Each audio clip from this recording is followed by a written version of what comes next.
Ingrid Bergman. Durante los años 40, esta saludable belleza sueca cautivó los corazones de los cinéfilos de todo el mundo. Tenía el control absoluto de la pantalla. Llegó a convertirse en una especie de ideal, la clase de mujer con la que todo hombre querría casarse. Luego llegó el escándalo, desde luego. No cualquier escándalo, uno de los más grandes de Hollywood. Ingrid Bergman se convirtió de pronto en un ángel caído. Sus admiradores quedaron aturdidos, su familia devastada y la actriz de 34 años fue crucificada. Rita Hayworth y Lana Turner. Si esto les hubiera sucedido a ellas, nadie se habría sorprendido. Pero Bergman... En este episodio de Misterios y Escándalos veremos gritar al público contra la que fuera su estrella. La gente en el Congreso se levantaba y la condenaba. Y revelaremos las brutales consecuencias de la famosa decisión de Bergman. Fue declarada incompetente como madre. Nadie debía contratarla, ni tan siquiera decir cosas agradables sobre ella. Soy AJ Benza. Hoy conoceremos el crimen de la pasión de Ingrid Bergman. ¿Cómo pudo el secreto de una mujer llevarla de las colinas de Beverly a la de los condenados? El 14 de marzo de 1950, sobre el entarimado del Congreso, el senador por Colorado, Edwin C. Johnson, condenó a la estrella de cine de 34 años, Ingrid Bergman, por ser textualmente una poderosa influencia de maldad. Luego propuso que la actriz fuera exiliada del país. La famosa denuncia contra Bergman fue una buena manera de desviar la atención sobre los escándalos que asolaban Washington y que incluían espías, rumores de homosexualidad y toda esa clase de cosas que sucedían allí. Lo recuerda el guionista Robert McKee. Sacó a los políticos americanos de los titulares y repentinamente el escándalo de Ingrid Bergman y Roberto Rossellini estalló y destruyó su carrera. Pero no ese es el pistoletazo de salida. Esta historia comienza algunas décadas antes y a cientos de kilómetros de distancia de Washington. Ingrid Bergman nació en Estocolmo, Suecia, en 1915. Desde el principio la turbulenta historia de su vida se lee como una tragedia clásica. Así lo cuenta Lawrence Limmer en su biografía sobre Ingrid, As Time Goes By. Su madre murió de una enfermedad hepática cuando Ingrid tenía solo 3 años. Entonces se refugió en un mundo de fantasía, se metió en su cuarto y soñó. Y en muchos sentidos ahí es donde nace la actriz. Cuando tenía 11 años, su padre la llevó al teatro por primera vez y vio todo ese mundo mágico sobre el escenario. Entonces dijo, papá, eso es lo que quiero hacer. Pero el entusiasmo de Ingrid pronto se truncó en pena. Cuando tuvo 12 años, su padre llegó un día. Le enseñó unas radiografías que mostraban que él padecía un cáncer y le dijo muy francamente a su hija que se estaba muriendo. A los 13 años Ingrid era huérfana. Para hacer frente a su dolor se adentró en la interpretación. En 1933, con 18 años, fue aceptada en la Real Academia de Arte Dramático de Estocolmo. Inmediatamente participó en películas y casi de la noche a la mañana se convirtió en la mayor estrella sueca. La artista de 18 años compartió éxito y cama con su compañero de 41 años, Edvin Adolfsson. Pero la aventura acabó cuando Bergman conoció a un atractivo dentista de 26 años llamado Peter Lindström. Como recuerda el periodista, que fuera amigo de los Lindström, Eik Sander. Se conocieron en Suecia en una fiesta y a ella le encantó su manera de bailar. Él era mayor y alguien cuyos consejos ella podía escuchar y seguir. Tras 2 años de noviazgo, Ingrid se casó con Peter el 7 de julio de 1936. En el 38 la pareja tuvo su primer y único hijo, una niña llamada Pia. Pero Ingrid tenía más interés en ser actriz que ama de casa. Con el tiempo, Pia se convirtió en una niña a la que cuidaban niñeras y criadas.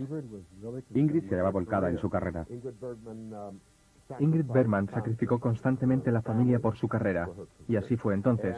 Sintiéndose culpable y arrepentida, intentó en muchas ocasiones ser una buena madre y esposa, pero eso era imposible. Una carrera cinematográfica no parecía posible. En una industria repleta de chicas malas y rubias explosivas, ¿qué podría ser más original que una ingenua cara fresca con un marido y una recién nacida? La estrella de cine sueca de 23 años, Ingrid Bergman, deslumbró al público europeo con su inocente talento y en 1938 llamó la atención de uno de los productores más famosos de Hollywood. David Selznick vio a Ingrid Bergman en la producción sueca Intermezzo y supo inmediatamente que tenía un enorme carisma. Así que Selznick consiguió los derechos de Intermezzo e invitó a Ingrid a Hollywood con alguna pequeña condición. Él quería cambiarla por completo. No le gustaba el nombre de Bergman. Pensó en Herman. Le gustaba ese y ella le dijo, tiene que aceptarme como soy. Simplemente una chica sueca. Si no le gusto, me vuelvo a Suecia. Y Selznick, muy astutamente, decidió que esta era una imagen poco corriente para una estrella, así que se aprovechó de eso, y ella asumió toda esa parafernalia y siguió adelante. Lovely Ingrid Bergman's realistic portrait of a woman in the full splendor of unchecked devotion. La versión de intermezzo producida por Selznick funcionó bien en taquilla, pero las siguientes películas de Ingrid, incluida Dr. Jekyll and Mr. Hyde, no consiguieron ese éxito. En 1941, Bergman era una profesional en paro. Entonces le ofrecieron el romántico papel de la película que pronto sería un clásico, Casablanca. Pero irónicamente a Ingrid no le gustó el guión y casi rechaza el papel de su vida. Le sorprendió mucho que se convirtiera en un clásico y que fuera a ser una de las películas más importantes de Hollywood. Nunca sintió eso sobre Casablanca, en absoluto. Si se piensa en Casablanca, ¿de qué trata la película? El papel de Ingrid es el de una mujer que tiene una aventura con Humphrey Bogart mientras su marido está en un campo de concentración europeo.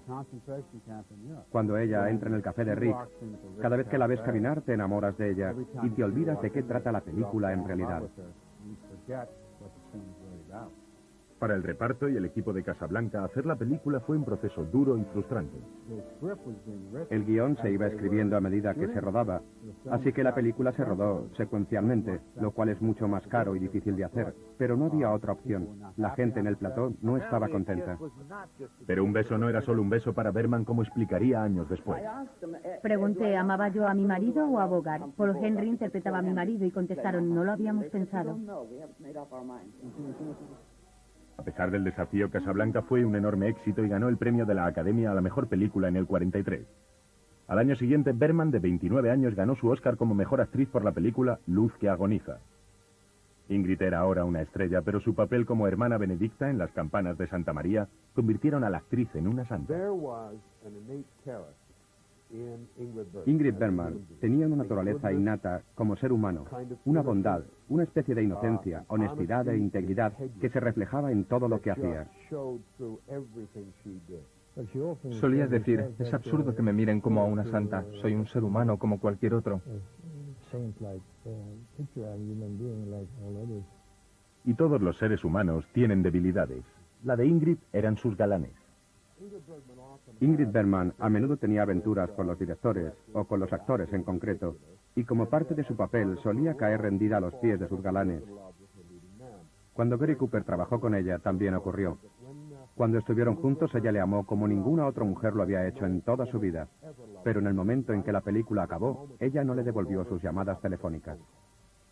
Bergman admitió que se sentía atraída por sus galanes, pero insistía en que los rumores sobre aventuras amorosas eran falsos. Pero su marido Peter estaba convencido de que ella era infiel. Peter pensaba que sus aventuras acabarían porque en gran medida las motivaba ella misma.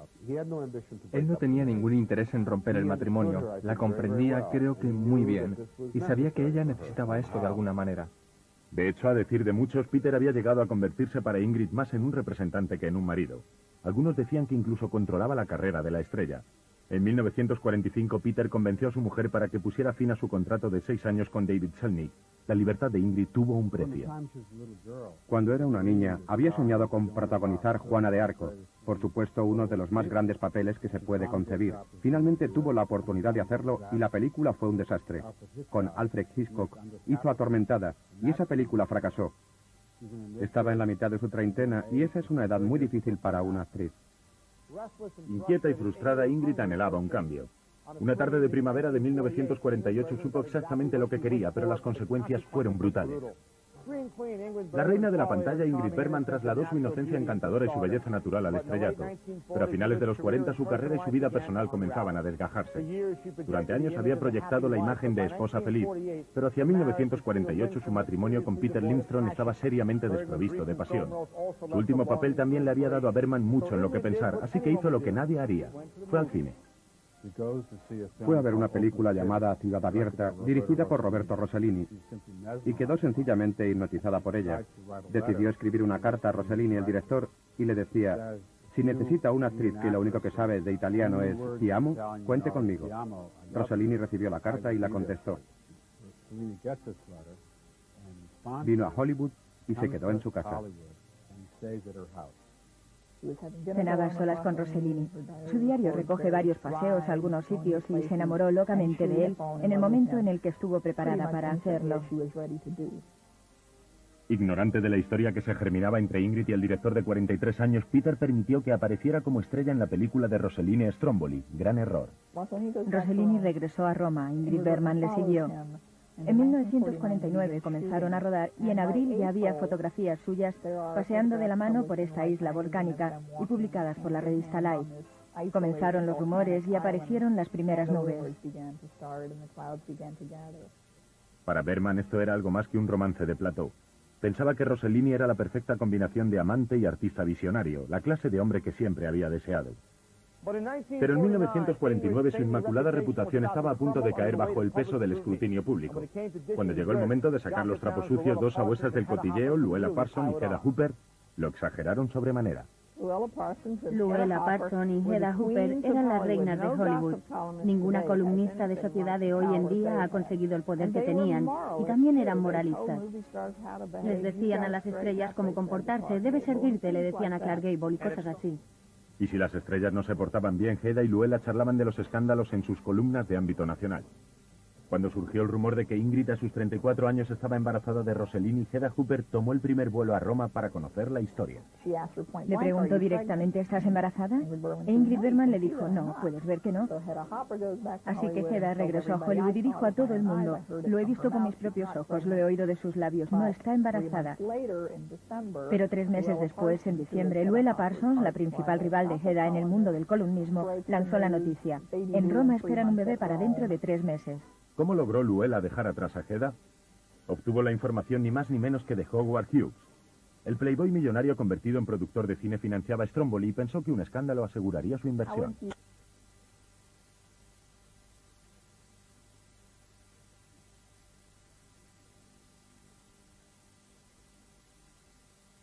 Un hombre sin identificar y con un volcán en erupción de fondo. Pero el esfuerzo de promoción con la explosión le estalló a Howard en su propia cara. Stromboli fue una bomba comercial y de crítica, puesto que Ingrid estaba embarazada y atrapada en un triángulo amoroso. El impacto del escándalo fue arrollador, como recuerda el profesor de escritura de guiones de la Universidad de Los Ángeles. Ingrid Bergman era alguien que suponía una amenaza, creo, tanto para el público como para la cultura popular, porque se trataba de una mujer que hacía la clase de cosas que se permitía hacer a los hombres, pero que en una simple actriz resultaban intolerables. Nos lo recuerda el veterano columnista del Variety. No hay duda de que Ingrid Bergman se convirtió en persona non grata, fue excluida de Hollywood. Ingrid mantendría que dejar Hollywood fue una decisión personal. El productor A.C. Lyles, que ha trabajado con la Paramount durante 70 años, nos cuenta su versión. No fue así, ya que no tuvo ninguna oferta. Creo que tenía cierta aprensión sobre cómo iba a ser recibida después de todo aquello, y habiendo sido una vez la reina de Hollywood. Ingrid tomó la difícil decisión de dejar a su marido y a su hija de 11 años en América. Para muchos de sus admiradores, la decisión de Bergman resultaba increíble. Pero para la chica de Estocolmo, cuya única pasión era la interpretación, no había otra elección. El talento es como un monstruo en el interior de una persona así, y un monstruo hambriento a quien la única manera de alimentar es con tu corazón.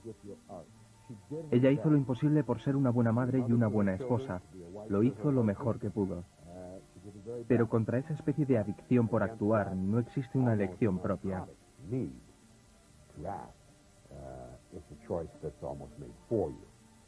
Uno de sus papeles favoritos era Juana de Arco, y al igual que la heroína martirizada, Ingrid Bergman ardió en la proverbial hoguera de la prensa americana. Su única esperanza era que Rossellini pudiera satisfacer sus pasiones artísticas. Sí, ¿dónde he oído yo eso antes? En 1950, Ingrid Bergman a sus 34 años pasó de estrella de la pantalla a proscrita de Hollywood. A su primer marido, Peter Lindstrom, le fue concedido el divorcio por razones de crueldad y abandono. Él obtuvo también la custodia de su hija de 11 años, Pia. Ingrid Bergman luchó por la custodia de Pia mediante constantes batallas ante los tribunales. Quería a su hija con ella. Se puede saber por las cartas que escribió a su marido que ella estaba muy deprimida. Fue una elección terrible, pero sin embargo quería continuar con su carrera.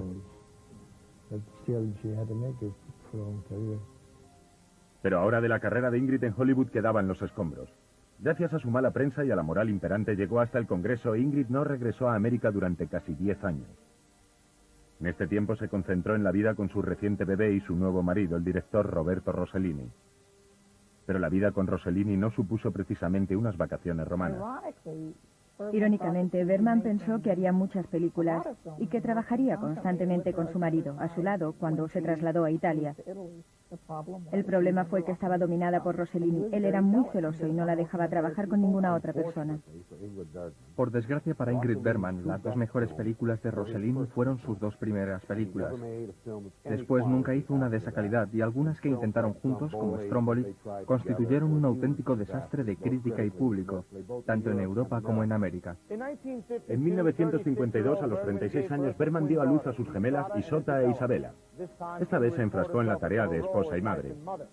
Pero la actriz que había en ella seguía necesitando expresarse. En 1956 le ofrecieron encabezar el reparto de la producción inglesa Anastasia, y se lanzó sobre esa oportunidad. Rossellini interpretó la decisión de Ingrid como algo personal, y el director tomó represalias rápidamente. Rossellini se fue a la India a rodar una película, y como resultaba típico en él, se enamoró de una mujer hindú casada. Ella regresó a París, y eso le separó de Ingrid. Ingrid decidió hacer una vida independiente y reanudar su carrera.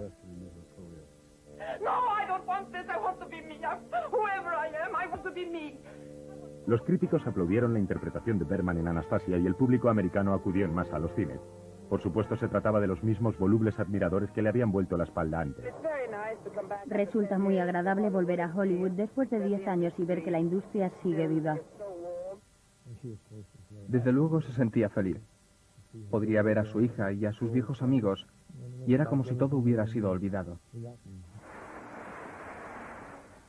Desde luego nada hace olvidar tanto en Hollywood como un Oscar.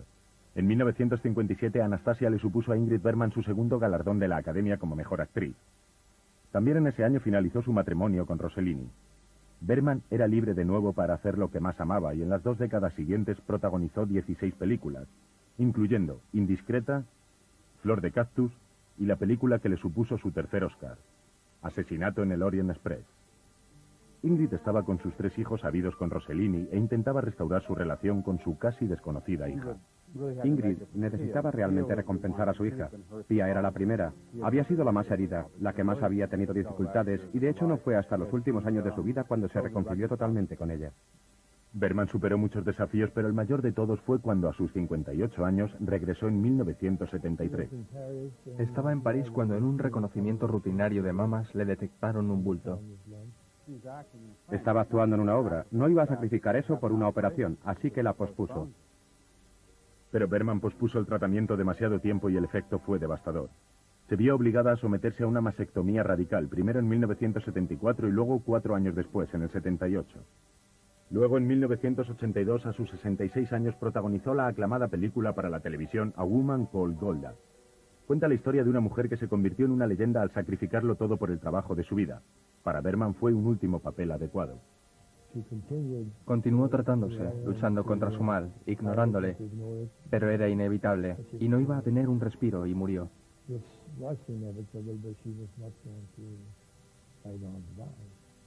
El 29 de agosto de 1982, Ingrid Bergman murió. Ingrid Bergman has died in London after a long fight against cancer. El día que murió, resulta difícil hablar de ello sin parecer melodramática, pero era el día en que cumplía 67 años. Vestía de rosa y se fue a la cama pronto, pero le insistió a todo el mundo para que brindaran. Se abrió una botella de champán y así murió. Pero la gracia y el talento de Ingrid Bergman se recordarán aunque el tiempo pase. Su carrera fue del estrellato al escándalo, y luego a la cultura elevada. ¿Cuántos actores pudieron hacer eso? Produjo ese enorme impacto en parte por sus interpretaciones y en parte por la vida privada que llevó, y porque continuó teniendo una carrera que demostraba lo gran artista y la fuerte persona que era. Éramos un país mucho más moralista que ahora. Hoy esto no sucedería, nadie le prestaría atención. Bueno, alguien le presta atención porque hoy las celebridades no escapan a la polémica con publicaciones y programas de televisión. Soy AJ Benza. Acompáñenme la próxima vez que nuestros caminos se crucen en ese estado de la mente llamado Hollywood.